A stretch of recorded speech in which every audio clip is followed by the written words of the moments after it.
અનુપમા ભાભીની આંખોમાં રહેલું મૌન બીજા બધા કરતાં વધુ પીડાદાયક હતું.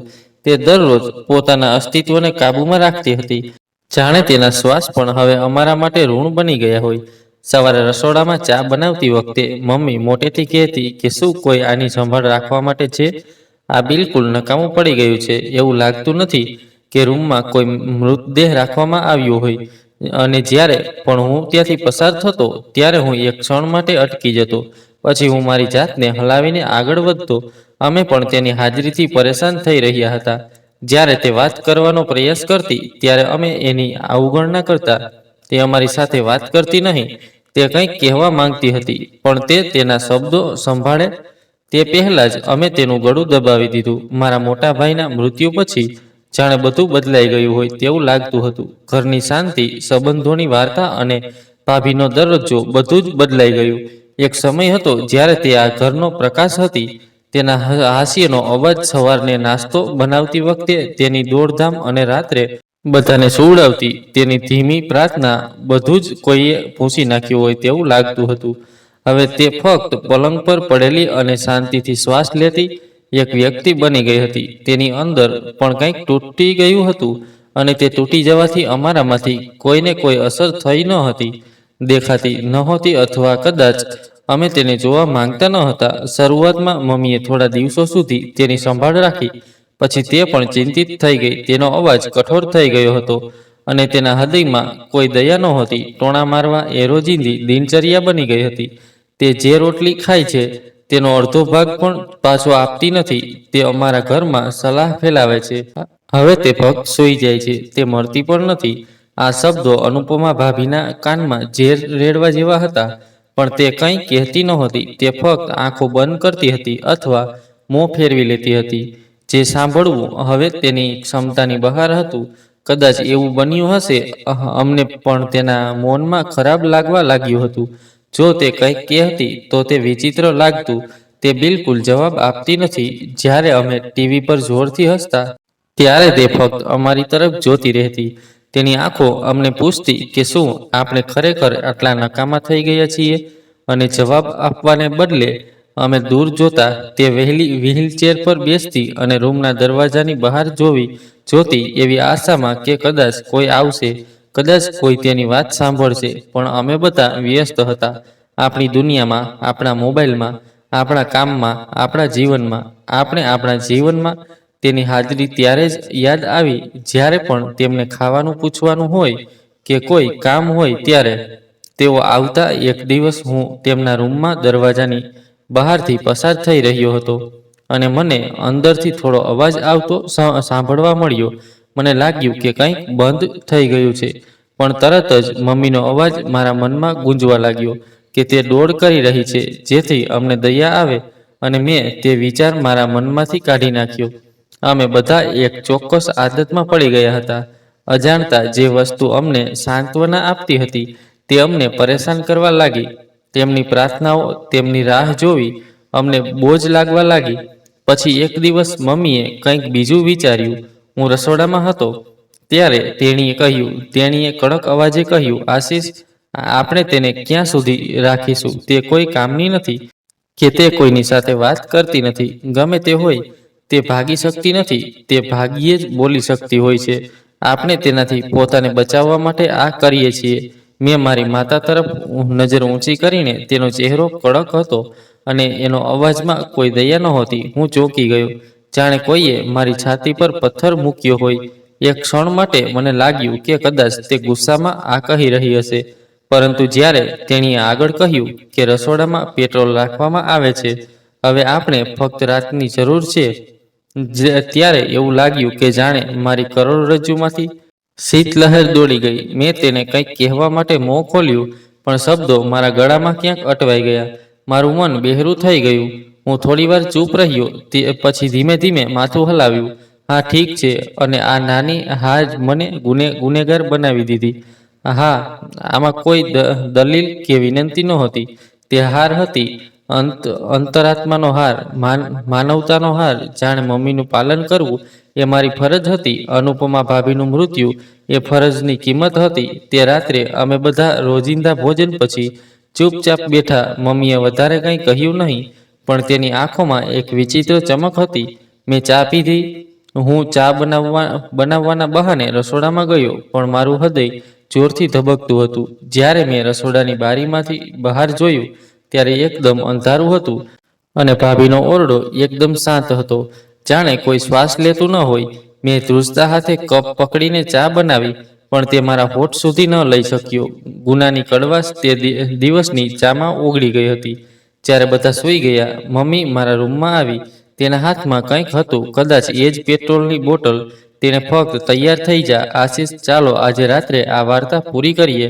હું કંઈક કહેવા માંગતો હતો, પણ તેની આંખો તેણીને જોઈને હું ચૂપ થઈ ગયો.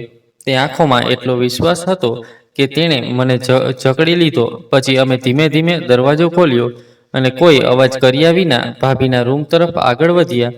એવું લાગ્યું કે મારા પગ જમીનમાં ધસી રહ્યા છે, પણ મમ્મી આગળ વધતી રહી, જાણે કોઈ બીજી શક્તિ તેને પકડી રહી હોય. ઓરડો ઝાંખો પ્રકાશથી ભરાઈ ગયો હતો. ત્યાં એક જૂનો દીવો સળગી રહ્યો હતો. ભાભીનો ચહેરો ઝાંખો પ્રકાશમાં સ્પષ્ટ દેખાઈ રહ્યો હતો. તે આંખો બંધ કરીને સૂઈ રહી હતી. કદાચ તે સૂઈ રહી હતી, અથવા કદાચ તે છેલ્લી વાર ભગવાન પાસે કંઈક માંગી રહી હતી.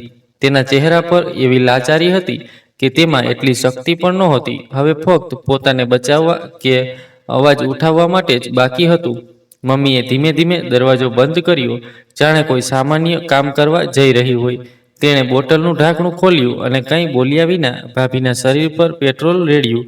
એક ક્ષણ માટે ભાભીનો ચહેરો આઘાતથી ઉપર જોવા લાગ્યો. તેની આંખો ખુલી અને પછી ભીની થઈ ગઈ. તેણે ધ્રુજતા અવાજે કહ્યું, મમ્મી, તમે શું કરી રહ્યા છો? તેનો અવાજ રડી રહ્યો હતો. તે હાથ જોડીને જોવા માંગતી હતી, પણ તેના હાથ સહકાર આપતા નહોતા. તેની ચીસો અને રડતી બધું જ મારા હૃદયને ફાડી નાખવા લાગ્યું. હું પાછળ હટી ગયો. મને માચીસ ફેંકવાનું મન થયું. શું મારે હવે તેને રોકવી જોઈએ? શું મારે મમ્મીને દૂર ધકેલવી જોઈએ? પણ પછી તેણે મારી તરફ જોયું. એ દેખાવ કડક હતો અને મારા પર એટલો ભારે હતો કે એવું લાગતું હતું કે જાણે હું ફક્ત તેના આદેશનું પાલન કરવા માટે જ જન્મ્યો છું. મારા હાથમાં મેચની પેટી હતી. મેં મારી આંગળીઓથી મેચની લાકડી કાઢી.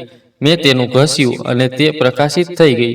એક ક્ષણ માટે બધું જ અટકી ગયું, જાણે સમયનો શ્વાસ પણ બંધ થઈ ગયો હોય.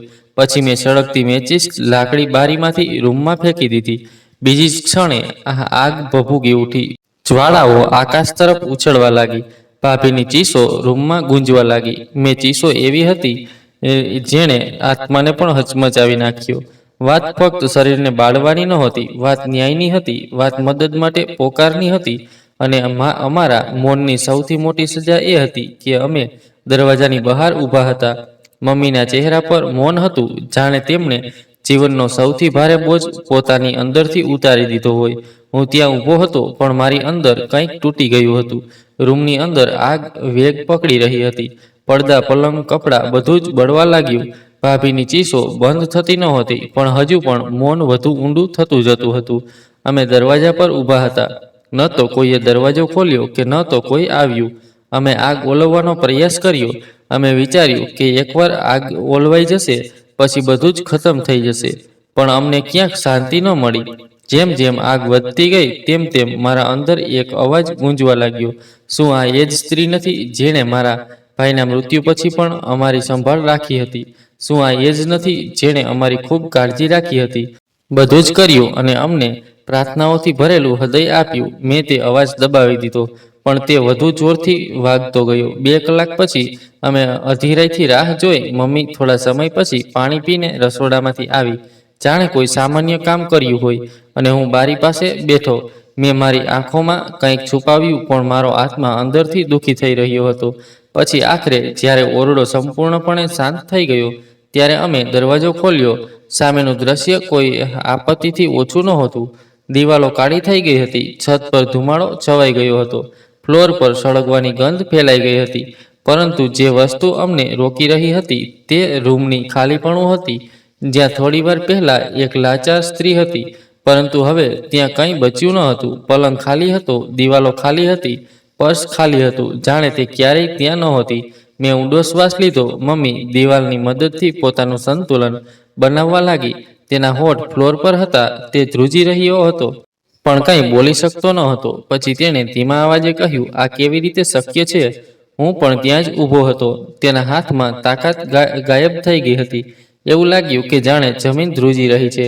અમે રૂમના બધા ખૂણા શોધ્યા, કબાટ ખોલ્યો, પડદા હટાવ્યા, પલંગને સ્પર્શ કર્યો, પણ કંઈ મળ્યું નહીં. એ જ બળી ગયેલી દિવાલો, ધુમાડાથી કાળી છત અને ખાલી પલંગ. એવું લાગતું હતું કે બધું જ ભૂંસાઈ ગયું છે. જો ભાભી બળી ગઈ હોત તો તેની રાહ કે કંઈક અહીં રહી ગયું હોત, પણ ત્યાં કંઈ ન મળ્યું. આ દ્રશ્ય અમારી સમજની બહાર હતું. મમ્મી વારંવાર પોતાને કહી રહી હતી કે આ ફક્ત અમારી ગેરસમજ છે, આ થઈ શકતું નથી. હું ઈચ્છું તો પણ તેને ઇનકાર કરી શકતો ન હતો. હું મારી પોતાની આંખોથી આ બધું જોઈ રહ્યો હતો, પણ મને વિશ્વાસ નહોતો આવતો. રૂમમાં એક વિચિત્ર શાંતિ હતી. 2 કલાક પહેલા જે અવાજ જોરથી ગૂંજતો હતો, હવે ત્યાં તેનો કોઈ પતો નહોતો. ફક્ત ધુમાડો હતો અને અમારી અંદર એક ભય હતો જે ધીમે ધીમે હાડકાં સુધી પહોંચવા લાગ્યો. મમ્મીએ મારા ખભાને પકડીને કહ્યું, આશીષ, શું તે ભાગી ગઈ છે? તેની આંખોમાં બેચેની હતી. મેં તરત જ કહ્યું, કેવી રીતે મમ્મી? તે ચાલી પણ શકતી નથી. તે આ બધું કેવી રીતે કરી શકે? પણ પછી પ્રશ્ન એ થયો કે જો તે ન કરે તો? જ્યારે તે ભાગી ગઈ ત્યારે તે ક્યાં ગઈ? કેવી રીતે ગઈ? શું કોઈ તેને લઈ ગયું? શું કોઈ તેને બચાવ્યું? જ્યારે દરવાજો અંદરથી બંધ હતો, અમે બારી પણ બંધ કરી દીધી હતી. પછી આ બધું કેવી રીતે થયું? તે ક્યાં ગઈ? દરેક વિચાર અમારા મનમાં પસાર થઈ રહ્યો હતો. એક એવો પ્રશ્ન જેનો અમે ક્યારેય વિચાર પણ નહોતો કર્યો. હવે અમારા મનમાં વિવિધ વિચારો ઘૂમવા લાગ્યા. શું તે બચી ગઈ? અને જો તે બચી ગઈ તો શું તે પાછી આવશે? આ વિચાર અમને અંદરથી ફાડી નાખવા લાગ્યો. હવે જે આગ અમે અમારા પોતાના આરામ માટે સળગાવી હતી, તે હવે અમને બાળી રહી હતી. હવે અમારી અંદર બીજી આગ સળગી રહી હતી, ભય, બેચેની અને શરમની. મમ્મીની હાલત વધુ ખરાબ થવા લાગી. તે જમીન પર બેઠી અને હાથ પર થપ્પડ મારીને બોલી, આ બધું મારી સાથે કેમ થઈ રહ્યું છે? હું ફક્ત ભારથી મુક્ત થવા માંગતી હતી. મેં તેની તરફ જોયું. ગઈકાલ સુધી આટલી મજબૂત સ્ત્રી હતી, આજે તે ભાંગી પડી હતી. તેની આંખોમાં ન તો શાંતિ હતી કે ન તો હિંમત. એનું હું પોતે દિવાલ સાથે ઝૂકીને બેસી ગયો. મારું મન શૂન થઈ ગયું. અમે વિચાર્યું હતું કે રૂમમાં કોઈ શરીર બળી જશે, એક શ્વાસ અટકી જશે અને જીવન ફરી શરૂ થશે. પરંતુ દરવાજો ખુલતાની સાથે જ જીવન અટકી ગયું અને અંદર કાંઈ ન મળ્યું. અમે આખી રાત સૂઈ શક્યા નહીં. મમ્મી ક્યારેય અચાનક તે ઊભી થઈ જતી અને ભાભીનું નામ લઈ બૂમ પાડતી. અનુપમા ક્યારેક આંખો બંધ કરીને પ્રાર્થના કરવા લાગી. પણ હું ચૂપચાપ બેઠો, જાણે હું કોઈ કેદી હોઉં તેની સજા સાંભળતા પહેલા જ તૂટી ગયો હોય. દર વખતે મારા હૃદયના કોઈ ખૂણામાંથી એક પ્રશ્ન ઉઠતો, જો તે જીવતી હશે, શું તે પાછી આવશે? શું તે બોલશે? શું તે દુનિયાને સત્ય કહેશે? ક્યારેક મારું હૃદય ઈચ્છતું હતું કે તે મરી ગઈ હોય, જેથી આપણો ડર સમાપ્ત થઈ જાય. પણ પછી મારું હૃદય કહેતું કે જો તે બચી જાય તો કદાચ તે આપણે માફ કરશે. પણ ખરો ડર ક્ષમાનો નહોતો. ખરો ડર તે સમયનો, કર્મનો હતો જે મેં કર્યો હતો. અમે મજાક કરી હતી. અમને લાગતું હતું કે ભગવાન અમને જોઈ રહ્યા નથી. અમે આ બધામાંથી બચી જશું. પણ હવે દરેક ક્ષણે એવું લાગતું હતું કે કુદરતે કોઈ સાક્ષી વિના ચૂપ રહીને અમને ગુનેગાર બનાવ્યા છે. દિવસ પસાર થયો, સૂર્ય નીકળી ગયો, પણ ઘરમાં કોઈ પ્રકાશ નહોતો. રૂમનો દરેક ખૂણો ધુમાડા જેવો દેખાતો હતો. મમ્મીએ બધું બંધ કરી દીધું. કોઈને કંઈ કહ્યું નહીં.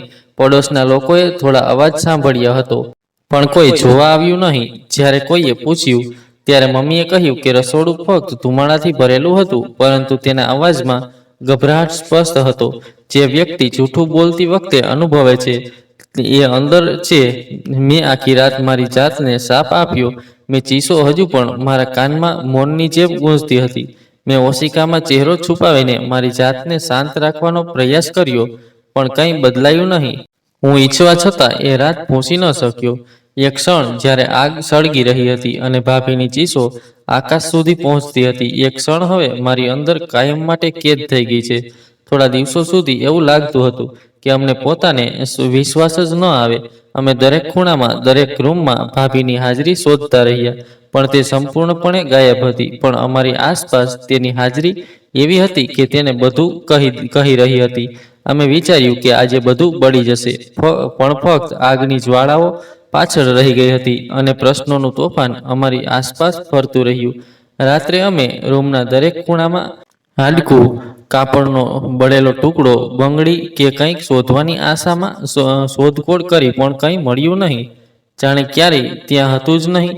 પહેલા મમ્મીને લાગ્યું કે આ એક સંયોગ છે. તેણે કહ્યું, કદાચ ધુમાડો ફેલાતો હતો ત્યારે કોઈ બારી ખુલી ગઈ હશે અને ભાભી કોઈક રીતે બહાર પડી ગઈ હશે. પણ આ ખુલાસો એટલો પોકળ હતો કે મમ્મી પોતે પણ તેના પર વિશ્વાસ કરી શકતી નહોતી. તે રાતથી મમ્મીની ઊંઘ ઉડી ગઈ હતી. તે રાત્રે રડતી હતી. તે ઉતાવળમાં ઊભી થતી. તે રૂમમાંથી બહાર આવીને આમ તેમ જોતી અને ક્યારેક પાગલ સ્ત્રીની જેમ દરવાજો ખટખટાવતી અને ભાભીનું નામ લેતી. અનુપમા, તું ક્યાં ગઈ? અને હું ઘણીવાર મારા પલંગ પર સૂઈને છત તરફ જોતો રહેતો. મારા હૃદયમાં એક ખાલીપણું હતું, જાણે મારો અંતરાત્મા મારા પોતાના નિર્ણય પર રૂમના દરેક ખૂણામાં શોક કરી રહ્યો હોય. તે બધું હવે સ્વપ્ન રહ્યું નહીં. જ્યારે હું ખુલ્લું હોઉં ત્યારે પણ તે મારી આંખો સામે તરવા લાગતું. મેં ઘણીવાર આંખો બંધ કરી અને તે ક્ષણ યાદ કરી જ્યારે મેં માચિસ સળગાવી. તે ક્ષણ જે મારા હાથમાં હતી પણ હવે મારી રહી નહીં. હવે પડોશના લોકો બહુ પ્રશ્નો પૂછતા નહોતા, પણ તેમનો અભિગમ બદલાઈ ગયો હતો. કેટલાક લોકો કદાચ કંઈક સમજી શકતા ન હતા, અથવા કદાચ અમારા ચહેરા પર અપરાધની રેખાઓ સ્પષ્ટ દેખાઈ રહી હતી. દરેક અવાજ પર ભાભીના પાછા ફરવાનો ડર હતો. દરવાજો ખટખટાવતા હૃદય ડરી જતું હતું કે કોઈ સમાચાર આવ્યા છે. એક દિવસ મમ્મીએ ઘરે પૂજા કરાવી અને તે બધાને પૂછ્યું કે જો કોઈ મૃત્યુ પામે છે અને તેનું શરીર ન મળે તો શું આત્મા પાછો આવે છે? તેણે ફક્ત જવાબ આપ્યો, જે ક્યારેક કોઈનો અધિકાર છીનવાઈ જાય છે ત્યારે આત્મા બેચેન રહે છે. આ સાંભળીને મમ્મીની આંખોમાંથી આંસુ આવી ગયા. તે જમીન પર બેઠી અને હાથ જોડીને ભગવાન પાસે માફી માંગવા લાગી. પણ જે બન્યું તેનો પસ્તાવો કોઈ પ્રાર્થનાથી પૂર્ણ થઈ શકતો નહીં. હવે શાંતિને બદલે ફક્ત પીડા અને બેચેની જ અમારી અંદર સ્થાયી થઈ ગઈ હતી. મેં મારી જાતને ઘણીવાર પૂછ્યું, શું તે ખરેખર બચી ગઈ? જો હા, તો શું તે પાછી આવશે? શું તે આપણને છોડી દેશે કે શું તે બધું કાયદાને સોંપી દેશે? આ પ્રશ્નોએ મારી રાત્રે ઊંઘ છીનવી લીધી. મને હજુ પણ તે આંખોમાં તે છેલ્લી પ્રાર્થના યાદ છે. તે ક્ષણ જ્યારે તેણીએ ધ્રુજતા અવાજમાં કંઈક કહ્યું હતું, તે ચીસો જે સાપ બનીને મારા અંદર પ્રવેશી ગઈ. હવે એ જ શાંતિ દરેક શ્વાસમાં ઓળંગી ગઈ હતી. એક દિવસ મમ્મીએ મને કહ્યું, આશીષ, કૃપા કરીને ક્યાંય જઈને ખબર કાઢ. કદાચ કોઈ હોસ્પિટલમાં હોય છે, કોઈ સબઘરમાં છે. પછી મેં ગાડી કાઢી અને નજીકની હોસ્પિટલો, પોલીસ સ્ટેશન અને આસ્થાઓમાં ફર્યો, પણ મને બધેથી એક જ જવાબ મળ્યો, આવી કોઈ સ્ત્રી આવી નથી કે કોઈએ કોઈ સમાચાર આપ્યા નથી. હૃદયમાં એક અજાણ્યો કંપન સ્થાયી થયો હતો. કાં તો તે ખરેખર મરી ગઈ હતી, અથવા તેના અંતિમ સંસ્કાર કોઈ અજાણ્યા સ્થળે કરવામાં આવ્યા હતા, અથવા તે જીવિત હતી અને તે સમયની રાહ જોઈ રહી હતી જેથી તે પાછી આવે અને બનેલી દરેક ક્ષણ માટે આપણને સજા આપે. અમે તેને તે આપ્યું. ત્યારબાદ જ્યારે હું પાછો આવ્યો ત્યારે મમ્મી મારી સામે જોઈને ચૂપ થઈ ગઈ. તેણે મારા ચહેરા પરથી બધું વાંચી લીધું હતું. કહેવાની કોઈ જરૂર નહોતી. અમે બંને જાણતા હતા કે સત્ય શું છે, પણ તેને વ્યક્ત કરવું કદાચ વધુ પીડાદાયક હતું. પછી થોડા દિવસો પસાર થયા, જાણે સમય ફરી વળવાનું બંધ થઈ ગયું હોય. અમે દિવસો ગણવા લાગ્યા, જાણે કોઈ ગુનાઓનો રેકોર્ડ રાખી રહ્યું હોય. પછી એક દિવસ દરવાજો ખટખટાવ્યો, પણ તે કોઈ સામાન્ય ખટખટાવ નહોતો. તે એક ખટખટાવ હતો જે છાતીમાં ઘૂસીને હૃદય સુધી પહોંચ્યો. મમ્મીએ ધ્રુજતા હાથે દરવાજો બંધ કરી દીધો. મેં દરવાજો ખોલ્યો. પડોશમાંથી એક છોકરો સામે ઊભો હતો. તેણે મને કહ્યું કે કાકી, પાછળના પડોશમાં એક નવો ભાડુઆત આવ્યો છે, ધીરજ. ગઈકાલે રાત્રે તેણે પોલીસને ફોન કરીને કહ્યું હતું કે તેના ઘરના પાછળના લિવિંગ રૂમમાં એક ઘાયલ મહિલા મળી આવી છે. તે બેભાન પડી ગયેલી હતી અને તેને હોસ્પિટલમાં લઈ જવામાં આવી હતી. આ સાંભળીને મમ્મી ફ્લોર પર બેઠી થઈ ગઈ. તેનો ચહેરો લાલ થઈ ગયો હતો. તેની આંખો ખુલ્લી હતી અને હું ધ્રુજતા પગલાઓ સાથે મારી જાતને કાબૂમાં રાખી રહ્યો હતો. તે છોકરો પણ કંઈક બીજું કહેવા માંગતો હતો, પણ મેં તેને હાથના ઈશારાથી રોક્યો. હું સમજી ગયો હતો કે વાસ્તવિકતા એ જ હતી જેમાંથી આપણે ભાગી રહ્યા હતા. અનુપમા ભાભી મરી ન હતી, તે બચી ગઈ હતી. તે જીવિત હતી આ વાસ્તવિકતા મારા મનમાં દોડવા લાગી. મેં મમ્મીને સાંત્વના આપવાનો પ્રયાસ કર્યો, પણ તે પથ્થર બની ગઈ હતી. અમે વિચાર્યું હતું કે બધું જ ખતમ થઈ ગયું છે, પણ વાસ્તવમાં બધું જ શરૂ થયું હતું. તે સળગી રહી હતી, તેણીએ દુઃખ સહન કર્યું હતું, પણ તે બચી ગઈ. હવે એકમાત્ર પ્રશ્ન એ હતો કે તે ક્યારે પાછી આવશે અને તે આપણા માટે શું લાવશે. આ સમાચાર લાવનાર દસ્તક આપણા માટે પરિણામોની મોટી ઘંટડી હતી. હવે આપણે આપણા ગુનાના સંપૂર્ણ પરિણામો જોવાના હતા અને અમને ખબર હતી કે તે દિવસ દૂર નથી. સાંજનો સમય હતો. રૂમમાં અંધારું ફેલાઈ રહ્યું હતું જ્યારે દરવાજો ખટખટાવ્યો. આ વખતે એ કોઈ સામાન્ય ટકોરા નહોતા, પણ સમયના નિર્ણય મુજબ અમારા દરવાજા પર ઊભા હતા. મમ્મીએ મને દરવાજો ખોલવાનો ઈશારો કર્યો. હું મારા હૃદયમાં એક વિચિત્ર ભાર લઈને દરવાજા પાસે ગયો. જ્યારે મેં દરવાજો ખોલ્યો ત્યારે સામે બે પોલીસવાળા ઊભા હતા. તેમણે કહ્યું કે તમારે હોસ્પિટલ જવું પડશે. આપણે કોઈના નિવેદનની તપાસ કરવી પડશે. મેં મમ્મી તરફ જોયું. તે દિવાલ સાથે ઝૂકી રહી હતી. તેનો ચહેરો ફીકો પડી ગયો હતો.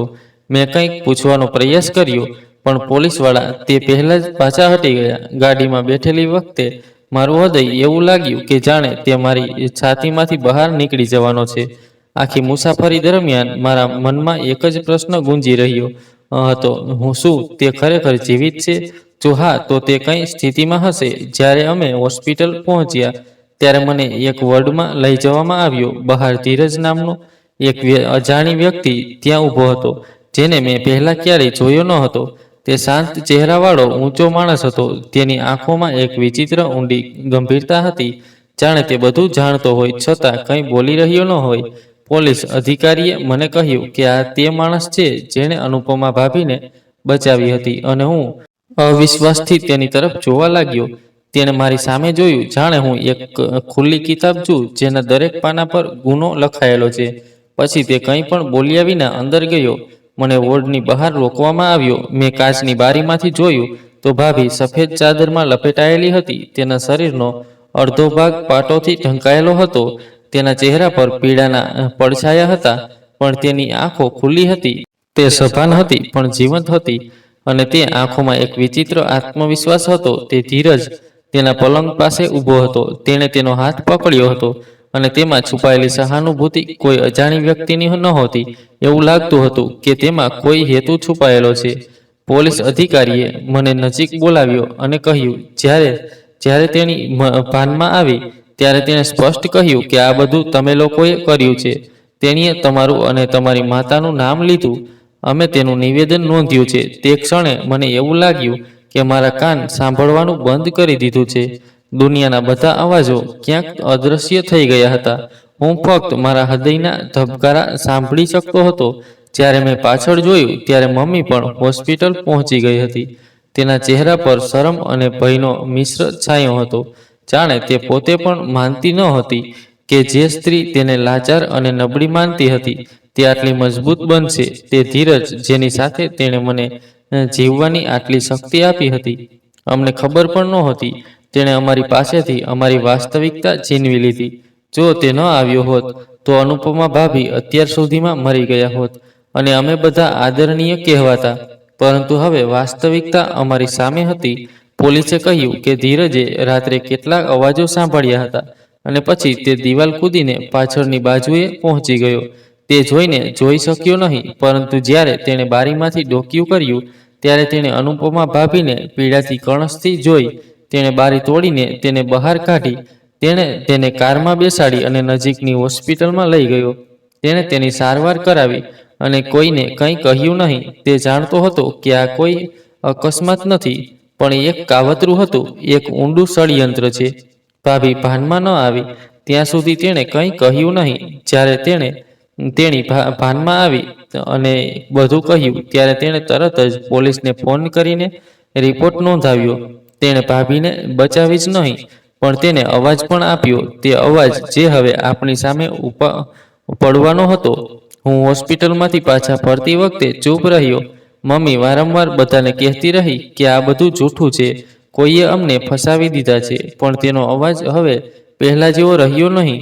તેમાં તે તાકાત રહી નહીં, જાણે સત્યે તેની બધી શક્તિ છીનવી લીધી હોય. હું સમજી ગયો હતો કે હવે આ મામલો ઘરની ચાર દિવાલો સુધી સીમિત નથી. હું અહીં નહીં રહીશ. હવે આ વાત કોર્ટની ફાઇલોમાં પણ નોંધાઈ જશે. તે રાત્રે પહેલીવાર મને લાગ્યું કે જેને આપણે નબળા માનતા હતા તે આપણા કરતાં ઘણો મજબૂત બન્યો. જેને આપણે બાળવાનો પ્રયાસ કર્યો હતો તે ભગવાનની મદદથી ફરીથી ઊભી થઈ ગઈ. હવે તે આપણી સૌથી મોટી સજા બની ગઈ. ભગવાને તે સ્ત્રી માટે ટેકો મોકલ્યો અને આપણા માટે શરમ અને અપમાન. આપણે હવે ફક્ત ખૂની નહોતા, આપણે નિષ્ફળ ખૂની હતા, અને એક નિષ્ફળ ખૂનીની સજા એક સફળ ગુનેગાર કરતાં ઘણી વધુ પીડાદાયક છે, કારણ કે હવે આપણે દરેક ક્ષણે દરરોજ આપણી સજાની રાહ જોવી પડતી હતી. જીવતી વખતે અને આ બધું જીવતી વખતે ધીરજના કારણે એક અજાણી વ્યક્તિ બની. જો તે ન આવ્યો હોત તો કદાચ આજે આપણે મુક્ત હોત, પણ હંમેશા માટે બેચેન રહેતા હોત. ભાભી હોસ્પિટલના સફેદ રૂમમાં નિર્જીવ પડી હતી. ઓક્સિજનના નિશાનને કારણે તેના શ્વાસ નબળા પડી રહ્યા હતા, પણ તે સતત ચાલુ હતું, જાણે અંદર કોઈ યુદ્ધ ચાલી રહ્યું હોય. તેના જીવન અને આશાનું શરીર બળી ગયું હતું. ઘણી જગ્યાએ ઘા હતા, પણ તેના આત્મામાં એક વિચિત્ર તાકાત હતી, જાણે કોઈ આગ તેને બાળી નાખીને કુંદન બનાવી દીધું હોય. ડોક્ટરો કહેતા હતા કે તે ઘણા દિવસો સુધી કોમામાં રહી શકે છે, પણ તેના પલંગ પાસે બેઠેલો તે ધીરજ દરરોજ શ્વાસ લેતો હતો. તે આવતો હતો, તે ચૂપચાપ તેનો હાથ પકડીને ત્યાં બેઠો હતો, જાણે સમય થંભી ગયો હતો. તે માણસ અનુપમા ભાભી માટે પડછાયો બની ગયો હતો. તે વધારે બોલતો ન હતો કે કોઈ પ્રશ્નનો સંપૂર્ણ જવાબ આપતો ન હતો. જ્યારે તેને પૂછવામાં આવ્યું કે તેના માટે શું છે, ત્યારે તે ફક્ત એટલું જ કહેતો કે તે તેનો શુભચિંતક છે. ક્યારેક તે પોતાનું નામ પણ જણાવતો ન હતો, પણ તે રોજ આવતો અને પ્રિસ્ક્રિપ્શન જાતે બનાવતો. તે કેશ કાઉન્ટર પર બિલ ચૂકવતો અને બધા સાથે નમ્રતાથી વાત કરતો. પછી તે ભાભીના માથા પાસે જઈને બેસતો, જેની હાજરી રૂમમાં એક શાંત લાગણી ફેલાવી દેતી. તેની પાસે કોઈ કાગળ નહોતા જે સાબિત કરો કે તે એક સગો હતો. તેની સાથે કોઈ સંબંધ નહોતો, પણ તે સૌથી લાયક લાગતો હતો. તેને ભાભીના બળેલા ચહેરા તરફ એવી રીતે જોયું કે જાણે તે દુનિયાની સૌથી કિંમતી વસ્તુ હોય. તેની આંખોમાં કોઈ દુઃખ કે દયા નહોતી, ફક્ત આદર હતો. તેમાં કોઈ સહાનુભૂતિ નહોતી, પણ એક લાગણી હતી કે તે ઈચ્છતો હતો કે દુનિયાના બધા દુઃખ તેમના પર ન પડે, અને જો તેઓ આવે તો તે તેમની વચ્ચે ઊભા રહે. ક્યારેક તે તેના હાથમાં આંગળીઓ મૂકીને ધીમેથી વાત કરતો. એનો અવાજ એટલો નરમ હતો કે રૂમની શાંતિ પણ તેને સાંભળવા લાગતી. ડોક્ટરો અને નર્સો ઘણીવાર તે દ્રશ્ય જોતા. તે ચૂપચાપ તેને જોતી અને પછી નજર ફેરવી લેતી. તેને એવું લાગતું હતું કે તે કોઈ સામાન્ય વ્યક્તિ નથી, પણ ભગવાને કોઈ ખાસ કામ માટે મોકલ્યો છે. જ્યારે ભાભી ભાનમાં આવી ત્યારે તેણે સૌથી પહેલા તે માણસ જોયો. તેની આંખો નબળાઈથી ભારે થઈ રહી હતી. તેના હોઠ પર કોઈ શબ્દો નહોતા, પણ તેની આંખોમાં ઓળખાણનો એક ચમત્કાર હતો, જાણે તે કોઈને ઓળખી ગઈ હોય. તે બોલી શકતી નહોતી, પણ તેની આંખોમાં કૃતજ્ઞતાની નદી વહેતી હતી. ધીરજ હળવેથી તેના કપાળ પર હાથ મૂક્યો. હવે ફક્ત એટલું જ કહ્યું કે તું ઠીક છે. ભગવાને તને બચાવી લીધી છે. તેણે તેની સામે કોઈ સંબંધ રાખ્યો નહીં. તેણે ન તો પોતાનું દુઃખ શેર કર્યું કે ન તો તેને કહ્યું કે તેની પત્ની વર્ષો પહેલા એક જીવલેણ બીમારી સામે લડતી આ દુનિયા છોડી ગઈ છે. ન તો તેને એક નાની દીકરી છે જેને હજુ પણ માતાની જરૂર છે. તે ફક્ત ભાભીના ઘાનું રક્ષણ કરતો રહ્યો. તેણે કોઈ પણ વસ્તુનો બદલો લીધો નહીં. ન તો તેણે પોલીસ સ્ટેશનમાં તેનું નામ લીધું કે ન તો કોર્ટમાં પ્રશંસા માંગી. તેનું અસ્તિત્વ મૌન દ્વારા બોલતું હતું. તે ઓછું બોલતો અને પોતાની વાત વધુ રાખતો. અને અનુપમા ભાભીના હૃદયમાં એક વિચિત્ર પરિવર્તન આવવા લાગ્યું. જે પહેલા સંબંધોથી ઘાયલ હતી, તે હવે નામ વગરના સંબંધમાં શાંતિ અનુભવવા લાગી. તે જાણતી હતી કે આ માણસ તેના માટે કંઈ નથી, પણ તેની આંખોમાં એ જ શાંતિ દેખાતી હતી જે તે રાત્રે આગમાં કૂદી પડ્યો ત્યારે હતી. જ્યારે તે પીડાથી પીડાઈ રહી હતી, પછી તેણે તેને પોતાની ગાડીમાં બેસાડીને તેને પછી જીવિત કરવાનો માર્ગ પસંદ કર્યો હતો. હવે તે માણસનું આગમન હોસ્પિટલના રોજિંદા જીવનમાં એક આશ્વાસન બની ગયું. તે કોઈની સાથે મોટેથી બોલતો ન હતો. તે બધું ધીમેથી કહેતો. જ્યારે ભાભીની દવાઓ બદલાતી ત્યારે પોતે ડોક્ટર સાથે વાત કરતો. તે તેની સાથે રિપોર્ટ વાંચતો અને પછી જોઈને ભાભીને ખાતરી આપતો, બધું બરાબર ચાલી રહ્યું છે. ગભરાશો નહીં. એક રાત્રે જ્યારે ભાભી પીડાથી ધ્રુજી રહી હતી, તે તેના પલંગ પાસે બેઠો અને પહેલીવાર તેણે પોતાનું મૌન તોડ્યું. તેણે કહ્યું, હું આ બધું કોઈના ઉપકાર માટે નથી કરી રહ્યો. મેં મારી માતાને પણ પલંગ પર પીડાથી કરડતી જોઈ છે, અને હું જાણું છું કે વ્યક્તિની સૌથી મોટી પ્રાર્થના ત્યારે નીકળે છે જ્યારે તે લાચાર શક્તિહીન હોય છે. મેં તમારી આંખોમાં એ જ પ્રાર્થના જોઈ. એ જ પ્રાર્થના આજે મને અહીં ઊભી રાખી છે. ભાભીએ પહેલીવાર તેને હળવું સ્મિત આપ્યું. આ સ્મિત તેના પોતાના લોકો દ્વારા લગાવવામાં આવેલા બધા જ ઘા પર મલમનો પહેલો પડ હતો. ધીરજ ચૂપચાપ ઉઠી ગયો. તેણે ભાભીના પગ પાસેનો ધાબળો સીધો કર્યો અને બહાર નીકળી ગયો. સમય વીતતો ગયો. અનુપમા ભાભીના ઘા ધીમે ધીમે રૂજાવા લાગ્યા, પણ તે જાણતી હતી કે સાચી તંદુરસ્તી તેમના નહીં, પણ તે અજાણી વ્યક્તિની હાજરીમાં છે. તે તેના જીવનમાં પડછાયા તરીકે આવ્યો અને હવે પ્રકાશના રૂપમાં તેની સાથે ઊભો છે. ભાભીએ આજ સુધી તેને ક્યારેય પૂછ્યું ન હતું કે તે કોણ છે, શા માટે આવ્યો અને ક્યારે જશે, કારણ કે તેની દરેક સેવા, દરેક મૌન પ્રાર્થના અને દરેક દિવસની હાજરી પોતે જ એક જવાબ હતો. ધીરજ ક્યારેય ભાભીને એક ક્ષણ માટે પણ પોતાનો ભૂતકાળ યાદ કરાવતો ન હતો. તે પોતાની અપંગતા વિશે વાત કરતો ન હતો કે તેને નબળા માનતો ન હતો. તેણે તેના હાથમાં તાકાત જોઈ, તેના મૌનમાં હિંમત, અને આ જ વાત અનુપમા ભાભીના હૃદયને સાંત્વના આપતી હતી. હવે તે દરરોજ પોતાના ઘાવ પર વિજય મેળવીને એક નવા જીવન તરફ આગળ વધી રહી હતી. અને આ સફરમાં તેનો સાથી એક એવો માણસ હતો જેનો કોઈ સંબંધ નહોતો, પણ તેનો દરજ્જો બધા સંબંધો કરતાં ઊંચો હતો. તે અજાણી વ્યક્તિ હવે ફક્ત એક અજાણી વ્યક્તિ નહોતી, તે એક વાસ્તવિકતા હતી. મૌન મજબૂત હતું, પણ આરામથી ભરેલું હતું. તેને કદાચ આ ક્ષણ માટે પસંદ કરવામાં આવ્યો હતો, કારણ કે જો તે ત્યાં ન હોત તો આજે હું એક લાચાર વ્યક્તિ હોત. અત્યાર સુધી એક સ્ત્રી સમયનો સળગતો પડછાયો હોત, પણ આજે તે અજાણી વ્યક્તિના પડછાયામાં આશાના જીવનનું જીવંત ઉદાહરણ બની ગઈ હતી.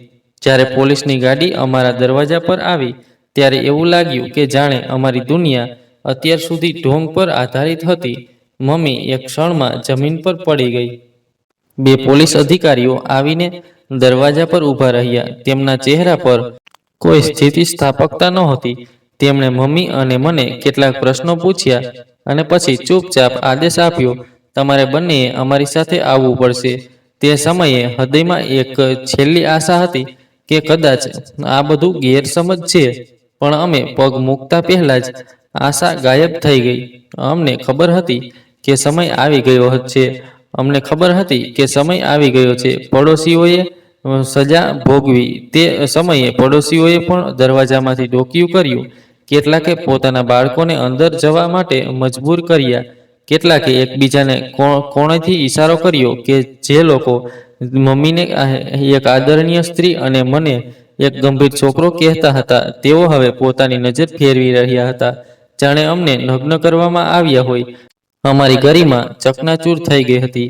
કોઈ પૂછવા આગળ આવ્યું નહીં કે અમે ઠીક છીએ કે નહીં, શું થયું, પોલીસ અમને કેમ લઈ જઈ રહી છે. પણ હવે અમે ફક્ત એક જ સમાચાર હતા, એક ઉદાહરણ. પોલીસ સ્ટેશન પહોંચ્યા પછી અમને અલગ અલગ રૂમમાં લઈ જવામાં આવ્યા. તપાસ શરૂ થઈ. પ્રશ્નો તીક્ષ્ણ હતા.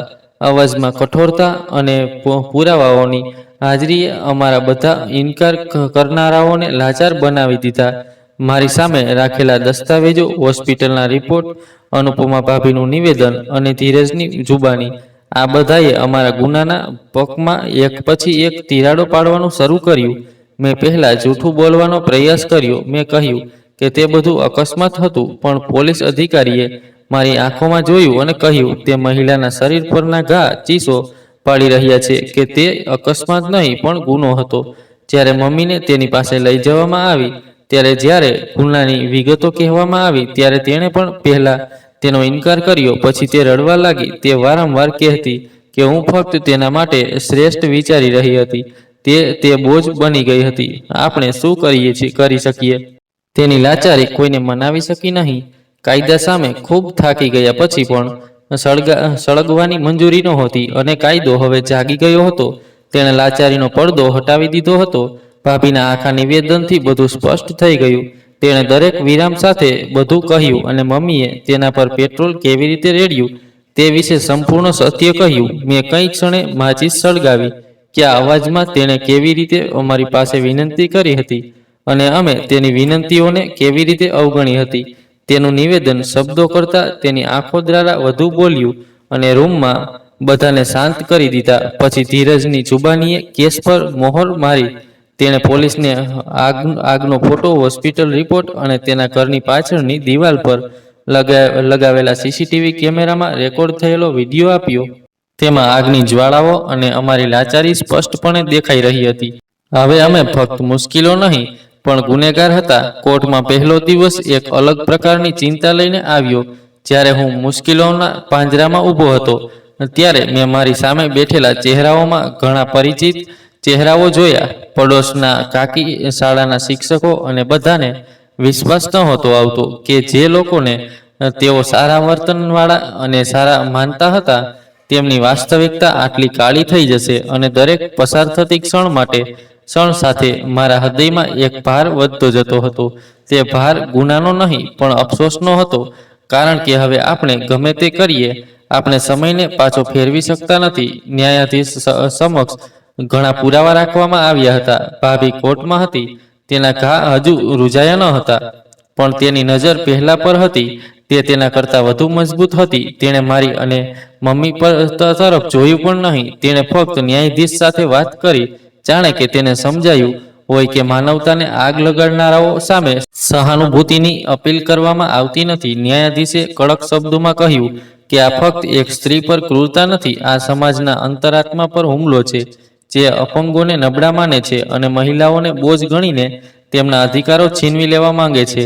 તેના શબ્દોએ મારામાં ફરી એકવાર કંઈક જીવંત કરી દીધું. અમને હવે કોઈ રાહતની અપેક્ષા નહોતી, ફક્ત પરિણામની રાહ જોવાની બાકી હતી.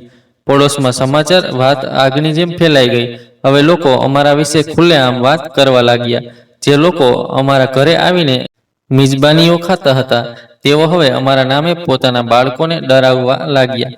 તેઓ કહેતા હતા કે ક્યારેક તે લોકો જેવા ન બનો. અમે જીવતા હતા પણ સમાજ માટે મૃત બની ગયા. મમ્મીની હાલત દિવસે ને દિવસે બગડવા લાગી. તેની આંખોથી ઊંઘ ગાયબ થઈ ગઈ. તેના ચહેરા પર મૌન હતું અને તેના હૃદયમાં શરીરની રાખ હતી. તે વારંવાર કહેતી હતી કે મને કંઈ ખોટું નથી જોઈતું, મને ફક્ત શાંતિ જોઈતી હતી. અને હું મારા હૃદયમાં કહેતો હતો કે બીજાનું જીવન બરબાદ કરવાથી શાંતિ મળતી નથી. મમ્મી થોડા દિવસો પછી કોર્ટનો નિર્ણય માન્યો. અમને ખબર હતી કે આપણે હવે છટકી શકીશું નહીં અને કદાચ આપણે છટકી ન શકીએ. જે સ્ત્રીને અમે નબળી માનતા હતા તેના મૌન, તેના સત્ય અને તેની ચારિત્ર્ય પરથી અમને એવી જગ્યાએ લઈ ગયા જ્યાં માનવતા શરમજનક હતી. કાયદાઓ અમને ગુનેગાર કહ્યા અને કદાચ આ જ આપણું ભાગ્ય હતું.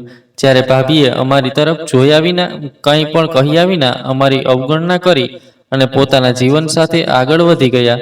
કોર્ટમાં આ લડાઈ ફક્ત સજા વિશે નહોતી, તે કોર્ટમાં અંતરાત્માની હાર હતી જે કોઈ પણ વકીલની દલીલો કરતાં વધુ વજન ધરાવે છે. અમને ખબર હતી કે આવનારા દિવસો કેટલી દિવાલો પાછળ વિતાવશે અને દરેક દિવાલ અમને તે સ્ત્રીની યાદ અપાવશે. અમે સળગાવી હતી. તેણીએ પોતાને અમારા માટે પ્રકાશ સાબિત કરી અને અમને અમારી પોતાની ભૂમિકાઓ પર છોડી દીધા. ભાભીના દિવસો હવે બદલાઈ રહ્યા હતા.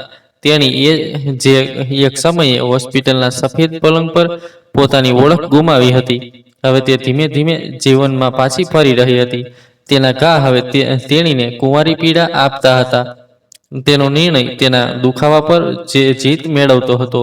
દરરોજ સવારે તે લાકડીના સહારે ચાલવાનું શીખતી. તેના દરેક પગલામાં વિજય હતો, દરેક સ્મિતમાં ધીરજનો પ્રકાશ હતો. તેના ચહેરા પર પણ હવે એક અલગ જ ચમક હતી, એ ચમક જે પીડા સહન કરવાથી અને શ્વાસ શોધવાને બદલે પોતાનો રસ્તો બનાવે છે. તે પોતાનો રસ્તો બનાવે અને તે દરમિયાન ધીરજ હવે અજાણ્યો ન હતો. દરેક ક્ષણે તેણે માત્ર તેની દવા જ નહીં પરંતુ તેના હૃદય પરનો ભાર પણ ઓછો કર્યો. તેણે ક્યારેય ભાભીને તેના ભૂતકાળ વિશે પૂછ્યું નહીં, ન તો તેણે તેના ઘાવની વાર્તા સાંભળી.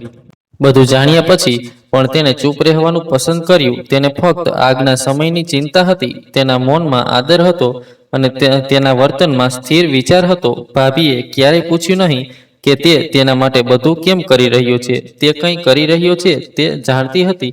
કે કેટલાક પ્રશ્નોના જવાબ શબ્દોમાં નથી, તે કાર્યોમાં છે. અને ધીરજની દરેક ક્રિયા કરી રહી હતી કે હવે તે એકલો નથી. પછી એક દિવસ જ્યારે સાંજનો પ્રકાશ રૂમમાં ફેલાઈ રહ્યો હતો, ત્યારે ધીરજ અનુપમા ભાભીની સામે બેઠો અને લગ્ન વિશે વાત કરવા લાગ્યો.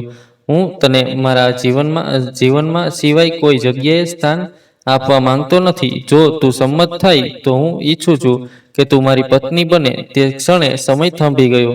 ભાભી થોડીવાર ચૂપ રહી. તેની નજર ધીરજના ચહેરા પર સ્થિર હતી. તેમાં કોઈ લોભ નહોતો, ના કોઈ દયા નહોતી, ફક્ત એક ઊંડી સહાનુભૂતિ હતી. પછી તેણીએ ખૂબ જ નરમાશથી કહ્યું, હા, હું તૈયાર છું. આ એક અલગ જવાબ હતો, પરંતુ આની પાછળ તે બધી સમસ્યાઓ હતી જેને દૂર કરીને તેણીએ આ નિર્ણય પર પહોંચવું પડ્યું. હા, આ ફક્ત લગ્ન માટે નહીં, પરંતુ એક નવા જીવનની શરૂઆત હતી.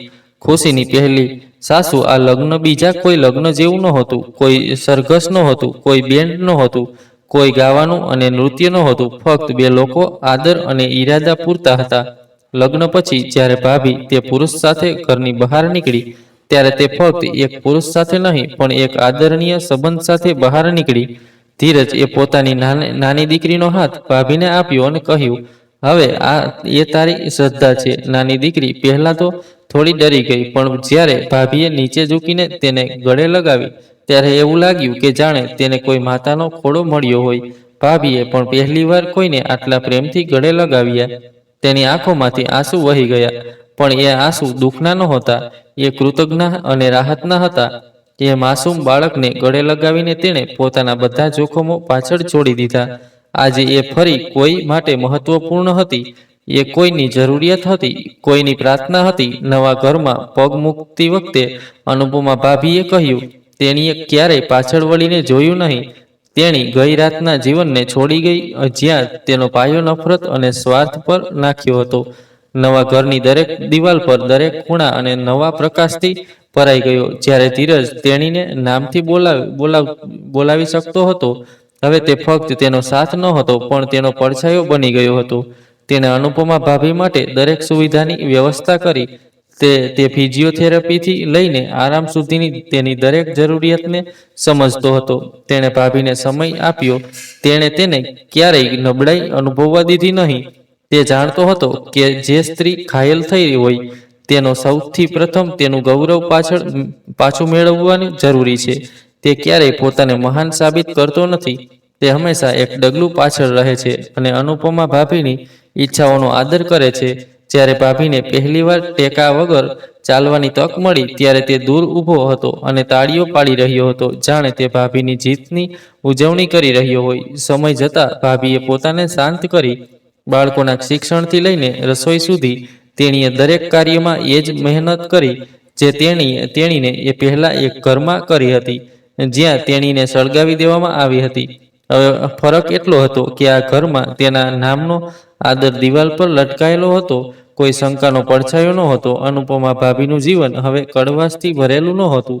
તે સવારે સૂર્યપ્રકાશ સાથે જાગી જતી, રસોડામાં સુગંધ આવતી અને બાળકોનું હાસ્ય ઘરમાં ગુંજી ઉઠતું. જ્યારે તેનો પતિ ઓફિસ જતો, ત્યારે ભાભી તેનું ભોજન સંભાળતી. સાંજે તે તેની રાહ જોતી. આ બધામાં કદાચ કંઈ ખાસ ન હોય, પણ ભાભી માટે તે બધું જ હતું, કારણ કે આ તે શાંતિ હતી જેના માટે તે વર્ષોથી પ્રાર્થના કરતી હતી. હવે તેને કોઈ કોર્ટ પાસેથી આદર મેળવવાની જરૂર નહોતી. તે પોતાની ઈચ્છા શક્તિ, પોતાની શાલીનતા અને પોતાના પ્રકાશ સાથે જીવી રહી હતી. હવે તે ફક્ત એક સ્ત્રી નહોતી, પણ રાખમાં ફેરવાઈ ગયેલી સ્ત્રીનું ઉદાહરણ હતી. તે બળી ગયું, પણ એ જ રાખમાંથી એક નવો દીવો ઉગ્યો. અને હવે તેના હોઠ પર એક જ પ્રાર્થના હતી, એ ભગવાન, જેણે બધું છીનવી લીધું છે પણ મને આ બધું આપ્યું છે, આભાર. કોર્ટમાં તે સવાર બીજા કોઈ દિવસ કરતાં ઓછી ન હતી. હવામાન હવે સ્વચ્છ હતું, પણ હૃદયમાં ઘણું સૂર હતું. હું અને મારી માતા એક લાઇનમાં ઊભા હતા. એ જ માતા જે ગઈકાલ સુધી બધાને ઠપકો આપતી હતી, આજે તેની પોતાની આંખો નીચે ઝૂકી ગઈ હતી. તેના હાથ ધ્રુજતા હતા. મારી છાતીમાં ધબકવાને બદલે મારું હૃદય પથ્થર જેવું ઠંડુ થઈ ગયું હતું. ઘણીવાર મેં મારા હૃદયમાં વિચાર્યું કે કાશ કોર્ટનો તે દરવાજો ત્યાં ન હોત, કાશ આ દિવસ ક્યારેય ન આવે, પણ કોઈ સમયના ચંગુલમાંથી બચી જ ન જાય. કોર્ટમાં શાંતિ હતી. ન્યાયાધીશના ચહેરા પર સ્પષ્ટ લખ્યું હતું કે ન્યાયમાં લાગણીઓ માટે કોઈ સ્થાન નથી. સાક્ષીઓને કોઈ એક પછી એક બોલાવવામાં આવ્યા. પહેલા ડોક્ટરે પોતાનું નિવેદન આપ્યું. મેડિકલ રિપોર્ટ રજૂ કરવામાં આવ્યો, જે સાબિત કરે છે કે ભાભીના ખાદ કુદરતી નહોતા, પણ જાણી જોઈને લગાવવામાં આવ્યા હતા. પછી ધીરજ દેખાયો, એ જ અજાણી વ્યક્તિ જે ભાભીના પડછાયા તરીકે આવી હતી. તેણે પોતાના મૌન વર્તનમાં આખું સત્ય કહી દીધું હતું. તેની જુબાની તેજસ્વી સૂર્યની જેમ આપણા અસ્તિત્વમાં પ્રવેશી. પછી અનુપમા ભાભી આવી. વ્હીલચેર પર તે બેઠી હતી. તેના ચહેરા પર એ જ મૌન હતું જે તોફાન પછી રહે છે. તેનો અવાજ નરમ હતો, પણ દરેક શબ્દ સાક્ષી હતો. બધું જ આપણી વિરુદ્ધ હતું. તેણી કોઈની પાસેથી બદલો લેવા માંગતી નહોતી. તેણીએ ફક્ત સત્ય કહ્યું, અને જ્યારે સત્ય કોર્ટમાં ઊભું રહે છે, ત્યારે અસત્યની ગરદન આપમેળે નમી જાય છે. કોર્ટમાં શ્વાસ લેવા માટે જગ્યા ઓછી હતી.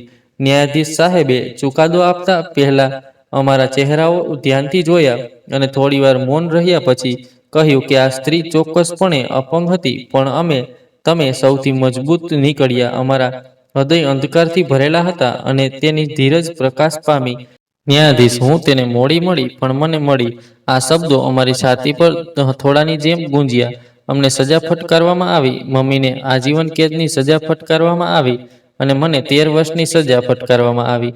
અમારી આંખો પણ કોર્ટમાં હતી, પણ તે આંખોમાં શરમ કરતાં વધુ ડર હતો. તે ક્ષણનો જ્યારે અમને અમારા ભાગ્ય સાથે એકલા છોડી દેવામાં આવશે. હવે બધું જ અમારી પાસેથી છીનવાઈ ગયું હતું. આદર્શ સંબંધો અને બોજ, જેણે અમને એક સમયે અંધાળા કરી દીધા હતા. કોર્ટમાંથી પાછા ફરતી વખતે મેં પહેલીવાર અનુપમા ભાભીને બહાર જોઈ. તે તેના નવા પતિ અને પુત્રી સાથે ઊભી હતી. તેના ચહેરા પર ન તો વિજયનું સ્મિત હતું કે ન તો કોઈ ફરિયાદ. બસ એક જ શાંતિ હતી જે અમને ક્યારેય મળી નહીં. તેના પતિએ તેનો હાથ મજબૂતીથી પકડી રાખ્યો હતો અને તેની પુત્રી તેનો દુપટ્ટો પકડીને ચાલી રહી હતી. તે દ્રશ્ય જીવનનો સૌથી મોટો પાઠ બની ગયું. અમને પોલીસ વાનમાં બેસાડવામાં આવ્યા. મેં છેલ્લી વાર પાછળ જોયું. તે ત્યાં ઊભી હતી, મૌન પણ ગર્વથી ભરેલી. તે કોઈ બદલો લેવા માંગતી ન હતી, કારણ કે તેનો બદલો એ જીવન હતું જે હવે ફક્ત તેનું હતું.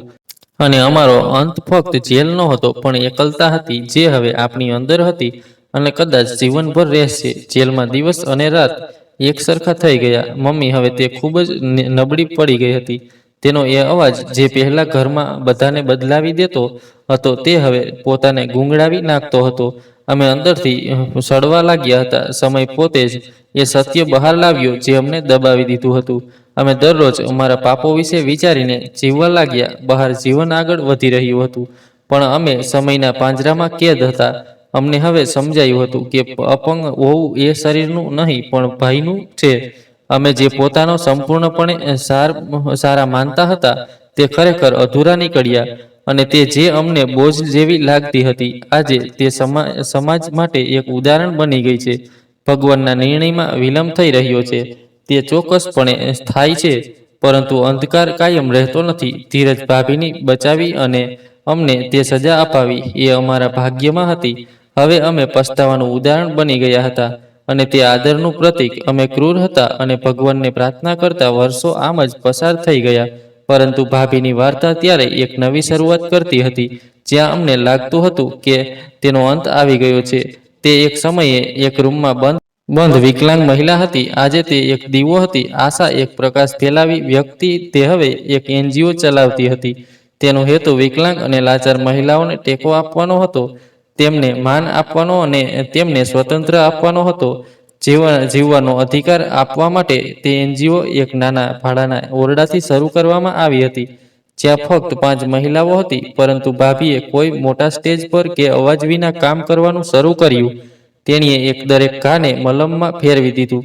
તેના દરેક આંસુએ હિંમત ફેરવી દીધી. તે જ પુરુષ તેની સાથે હતો, તેનો પતિ ધીરજ, તેનો સાથી, તેનો પડછાયો. તેણે ક્યારેય તેના મિશનને એક દિવસ પણ ઓછું માન્યું નહીં. તેણે વચન આપ્યું હતું તેમ તે તેની સાથે ઊભો રહ્યો. તેની દીકરી, જે એક સમયે માતાના પ્રેમ માટે ઝંખતી હતી, હવે એક સમય યુવતી બની ગઈ. તે ભાભીને એટલા પ્રેમથી માં કહેતી હતી કે જે કોઈ તેને સાંભળતું તે અટકી જતું, અને ભાભી માતા બની જતી. તે પરિવારની દરેક જવાબદારી ખુશીથી નિભાવતી હતી. હવે તેના માટે માતા બનવું ફક્ત એક સંબંધ ન હતો, તે એક આશ્વાસન હતું. પડોશના લોકો હવે તેના નામ પર ગર્વ અનુભવતા હતા. જે લોકો પહેલા શાંત રહેતા હતા, હવે તેની વાર્તાઓ સાંભળીને તેમની આંખોમાં આંસુ આવી જતા.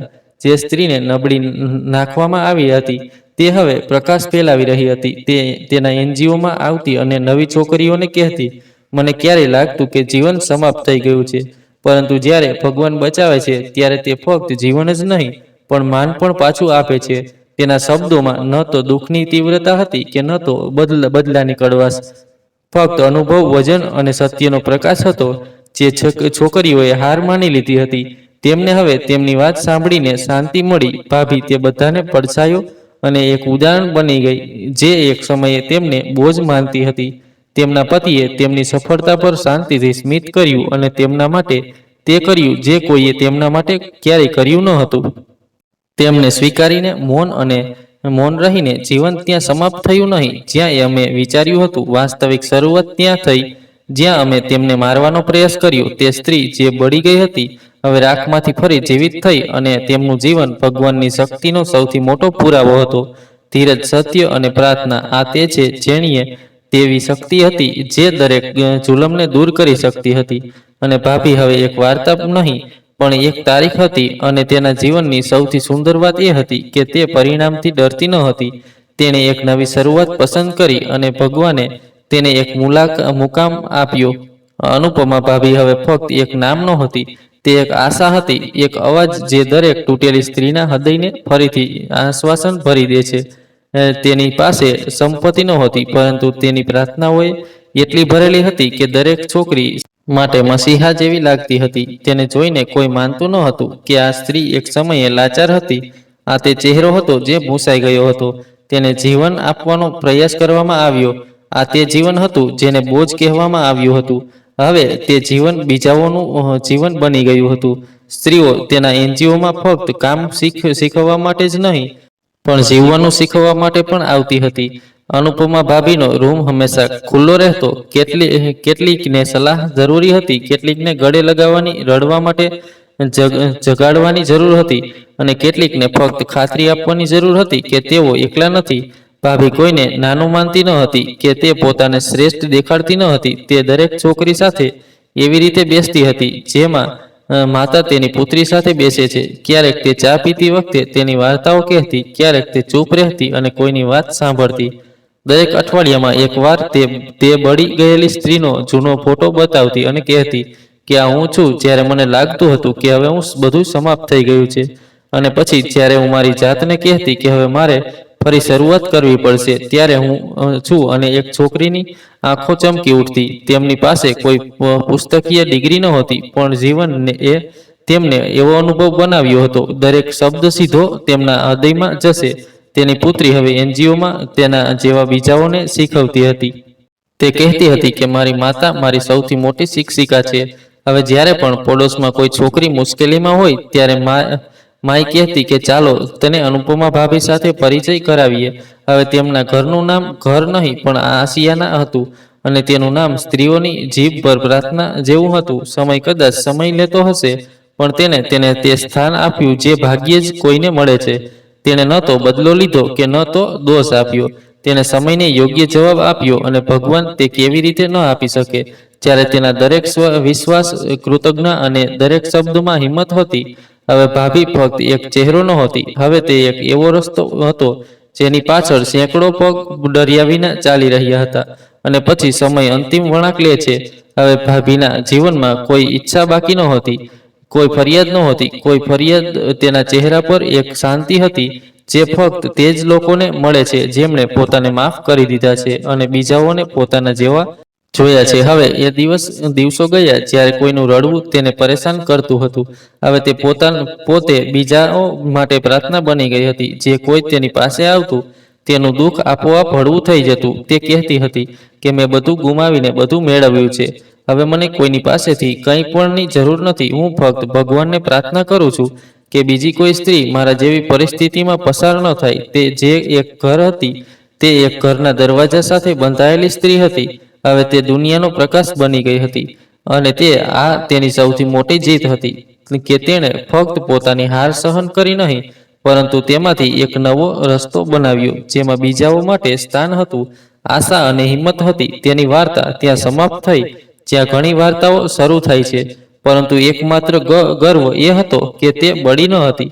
તે બળી ગઈ હતી, અને છતાં રાખમાંથી ઉઠીને તેણે પોતાની આગની બીજાઓને પ્રકાશ આપ્યો, અને આ તેની વાસ્તવિક ઓળખ બની. હું 13 વર્ષ પછી જેલમાંથી બહાર આવ્યો, પણ બહારની હવા પણ બોજ જેવી લાગતી હતી. ઘરની હવા દિવાલો બદલાઈ ગઈ હતી. માતા હવે આ દુનિયામાં નથી, પણ જે સૌથી વધુ બદલાઈ ગઈ હતી તે અનુપમા ભાભી હતી. એ જ ભાભી જેમને આપણે ક્યારેય માન આપવા લાયક નહોતા માનતા. આજે તે એક NGO ચલાવી રહી હતી. સમાજમાં તેણીને આદરણીય જોવામાં આવતી હતી, અને તે એક ઉદાહરણ બની ગઈ હતી. જ્યારે હું પહેલીવાર તેના NGOના દરવાજા પર પહોંચ્યો ત્યારે મારા પગ ધ્રુજતા હતા. મને લાગ્યું કે તે મારા પર ચીસો પાડશે, તે મને ત્યાંથી ભગાડી દેશે. પણ તેણીએ માથું નમાવીને કહ્યું, હવે તું બીજા કોઈનું ભલું કરીશ, કદાચ તું તારો બોજ થોડો હળવો કરીશ. તેના એ શબ્દો મારા માટે સજા નહોતા, એક નવી વાત. તેઓ એક રસ્તો બની ગયા. હું હવે તેમની સાથે રહેતો નથી, પણ હું દરરોજ ત્યાં જાઉં છું. હું આશા સાથે ત્યાં આવતી સ્ત્રીઓને જોઉં છું અને વિચારું છું કે એક સમયે આ સ્ત્રી મારી ભાભી હતી, અને હું એ જ વ્યક્તિ હતો જેણે પોતાનો જીવ જોખમમાં મૂક્યો હતો. હવે હું કોઈને કંઈ કહેતો નથી, પણ અંદરથી હું દરરોજ મારી જાત સાથે લડું છું. અનુપમા ભાભીએ મને માફ ન કર્યો, પણ મને બદલવાનું કારણ આપ્યું. હવે આ મારી સજા છે, આ મારી માફી છે કે જ્યાં સુધી હું જીવિત છું ત્યાં સુધી હું તૂટેલી સ્ત્રીને પોતાની જાત સાથે જોડવાનો રસ્તો બતાવી શકું છું. કારણ કે મેં મારી જાતને જોયું છે કે રાખમાંથી ઉગેલી સ્ત્રી, હા, તે ફરી હળવી થઈ ગઈ. મિત્રો, મને આશા છે કે તમને અમારી વાર્તા ગમી હશે. જો તમને વાર્તા ગમી હોય તો વિડીયોને લાઈક કરો. જો તમે ચેનલ પર નવા છો તો ચેનલને સબસ્ક્રાઈબ કરો, અને હા, સૂચના ઘંટડી દબાવો જેથી તમને આગળની અપડેટ પહેલા મળે. આભાર.